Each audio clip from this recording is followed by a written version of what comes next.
अस्सलाम वालेकुम। आज जो हमारा टॉपिक है वो हमारे पास डैम ऑसिलेशन है, वेव आइसोलेशन का। हमने ये सेकंड लेक्चर कर रहे हैं। फर्स्ट लेक्चर हमारे पास क्या था, टॉर्शन पेंडुलम को हमने डिस्कस किया था। अब हमने सेकंड जो टॉपिक है वो हमारे पास क्या है, डैम ऑसिलेशन का है।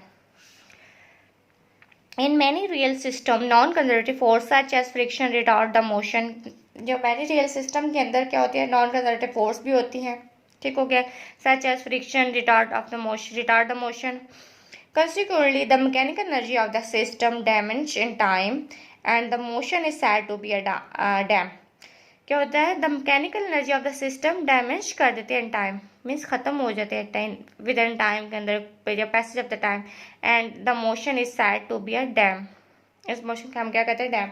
डैम ऑसिलेशन बेसिकली क्या है, with the passage of the time, जो हमारे पास जो साइनोसॉइडल वेव वो चल रही होती है वो क्या हो जाती है, वो जो पैसेज ऑफ द टाइम वो डिके होती जाती है, मीन्स खत्म होती जाती है।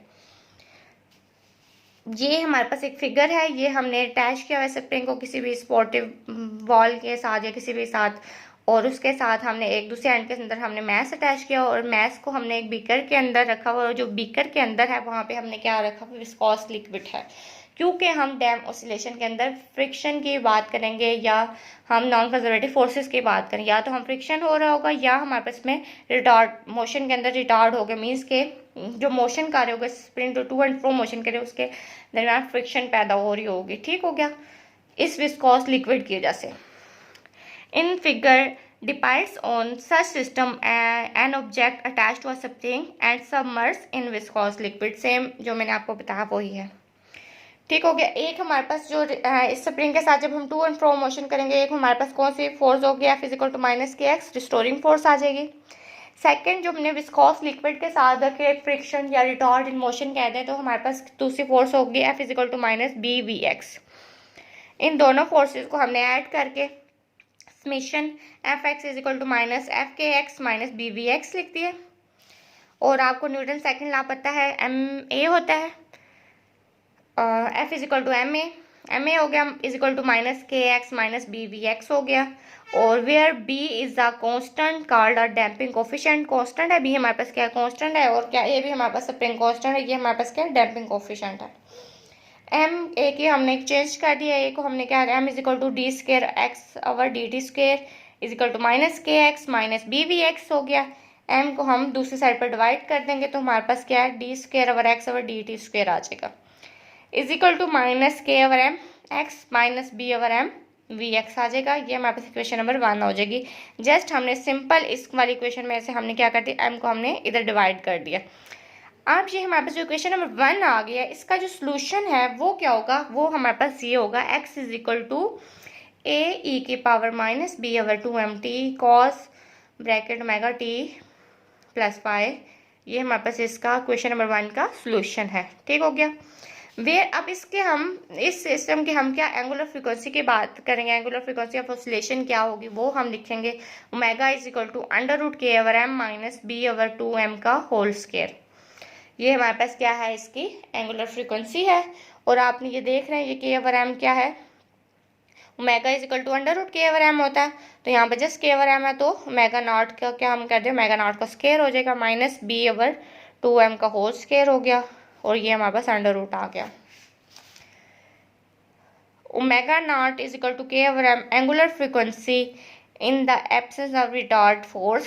जब हमारे पास रिटार्डिव फोर्स नहीं होगी, फ्रिक्शन नहीं होगा, तो ओमेगा नॉट जो होगी एंगुलर फ्रीक्वेंसी ओमेगा की वो क्या होगी, omega naught is equal to under root के ओवर एम, और इसको हम नेचुरल फ्रीक्वेंसी भी कहते हैं। ये आगे हम ग्राफ के साथ इसको देखेंगे कि कैसे हमने इसको एक्सप्लेन किया हुआ। ये आपको ग्राफ शो हो रहा है, ये हमने एक साइड पे हमने graph of position versus time है, एक साइड पे पोजीशन है, दूसरे क्या हमारे पास टाइम है, और ये आपका एम्पलीट्यूड है ए है, और माइनस एम्पलीट्यूड ये देखें, ये एम्पलीट्यूड के साथ, और with the passage of the time क्या हो रहा है, डिके हो रहा है। For dam oscillator note that decrease in amplitude with time. मैंने आपको बताया था ना डैम ऑसिलेशन में ये पीरियोडिक मोशन के साइनसॉइडल वेव तो है, लेकिन with the passage of the time क्या हो रही है, हमारे पास क्या डिक्रीज कर रही होगी। आगे हम चलते हैं, आगे हम डैम और physical system can be have 3 types के, क्या होंगे 3 टाइप्स हैं, कौन कौन सी हैं। नंबर 1 है अंडर डैम, दूसरे क्रिटिकल डैम और थर्ड है ओवर डैम। इसको हम डिस्कस करते हैं। फर्स्ट हम डिस्कस करेंगे अंडर डैम को। अंडर डैम क्या कहते हैं हमारे पास, B square 4m less than k over m is equal to mega naught square for which mega prime approximately equal to mega naught के। ये ओमेगा की वैल्यू में अगर हम ये के ओवर एम को कर दें, ये बहुत ज़्यादा स्मॉल कर दें, तो ऑब्वियसली ये चीज़ स्मॉल हो जाएगी। तो क्या हो जाएगी, मेगा प्राइम की जो वैल्यू क्या हो जाएगी, मेगा नॉट की इक्वल आ जाएगी। आगे इन्होंने जस्ट वो भी लिखा हुआ है इंग्लिश में भी, restoring force is a large compare to the damping force. Same यही बात है, restoring force large as compare to damping force. The system oscillate करेगा with the decaying amplitude. System oscillate तो करेगा विद द डिकेइंग एम्पलीट्यूड, मतलब इसमें भी हमारे पास क्या डिकेइंग ही हो रहा है एम्पलीट्यूड। अंडर डैम के अंदर भी हमारे पास क्या हो रहा है, डिके हो रहा है एम्पलीट्यूड के, और साथ वो सिस्टम ऑसिलेट भी कर रहा है। ठीक हो गया, याद रखिएगा इस पॉइंट को। आगे चलते हैं हम क्रिटिकल डैम। क्रिटिकल डैम में b square over 4m square जो है वो अप्रॉक्सीमेटली इक्वल टू के ओवर एम ही है, is equal to mega naught square for which mega prime is equal to 0। जब हम वैल्यू पुट करेंगे तो क्या होगा, दोनों की वैल्यू जब अप्रॉक्सीमेटली सेम होंगी तो ऑब्वियसली कि मेगा प्राइम क्या हो जाएगा, वो 0 हो जाएगा। इसमें हम क्या कर रहे हैं कि the restoring force and damping force are comparable. In fact क्या होगा, कंपेरेबल है, तो सिस्टम क्या होगा, इसमें ऑसिलेट नहीं कर रहा। या मैंने फर्स्ट में क्या कहा था, अंडर डैम में क्या सिस्टम ऑसिलेट कर रहा था, लेकिन क्रिटिकल डैम में सिस्टम ऑसिलेट नहीं कर रहा, लेकिन the amplitude die away exponentially हो रहा है। द एम्पलीट्यूड क्या हो रहा है, डाई अवे एक्सपोनेंशियली। जो एक्सपोनेंशियल का जो फैक्टर था ए की बार माइनस बी ओवर 2m की वजह से क्या हो रहा है, द एम्पलीट्यूड क्या हो रहा है, डाई हो रहा है अवे एक्सपोनेंशियली। अब हम चलते हैं अवर डैम। अवर डैम क्या कह रहा है, बी स्क्वायर ओवर 4m, ये क्या हमारे पास ग्रेटर देन है के over m is equal to mega naught square for which mega prime is क्या इमेजिनरी हो जाएगा। क्योंकि आपको पता है कि ये है, अगर ये वाली वैल्यू हम ज़्यादा कर दें, ये वाली छोटी कर दें, ऑब्वियसली ये ख़त्म हो जाएगी, तो ये अंडर रूट के बाद क्या इमेजिनरी वैल्यू हुई आएगी। और इसमें भी यही कह रहा है कि the damped force is much stronger than the restoring force, the amplitude die away as a modify exponential. ठीक हो गया। अब हम ये ग्राफ की तरफ आप देखते हैं कि जो ए वाला है, ये वाला जो है ये हमारे पास किसका है, अंडर डैम का है। ये जो बी है ये हमारे पास क्रिटिकल डैम का है, सी है ओवर डैम का है।